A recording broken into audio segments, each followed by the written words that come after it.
Hey everybody, Justin here with Ultra Bright Lights, and today we're going to talk about something real exciting, wire. One of the biggest questions we get here at Ultra Bright Lights is, what kind of wire do I need for my light, siren, etc.?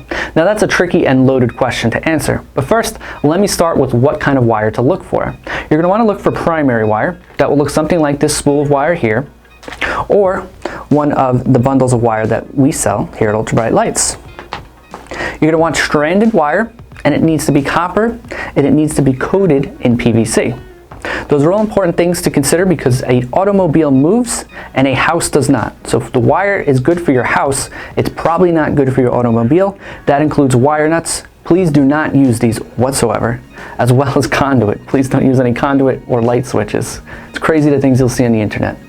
Besides that, the next thing you'll want is a voltmeter, and of course you'll always want to fuse everything. Fuses need to be at 125% of what the load is. A voltmeter will tell you what the load is. Also, when determining your load, make sure the lights are on the brightest setting and they're not on a dim mode and they're not on a mode that is half the lights, etc. You want all the power of the lights and check the load to determine what the current is.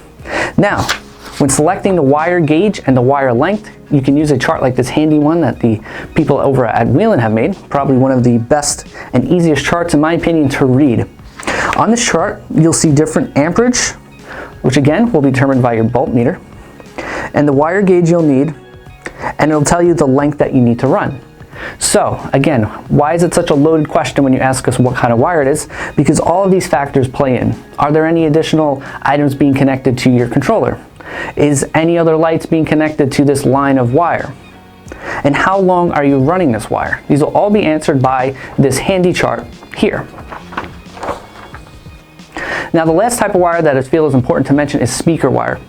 Typically we tell you not to use speaker wire, but it can be used. But it's important to know that speaker wire can only be used to power the speaker and cannot carry any load whatsoever.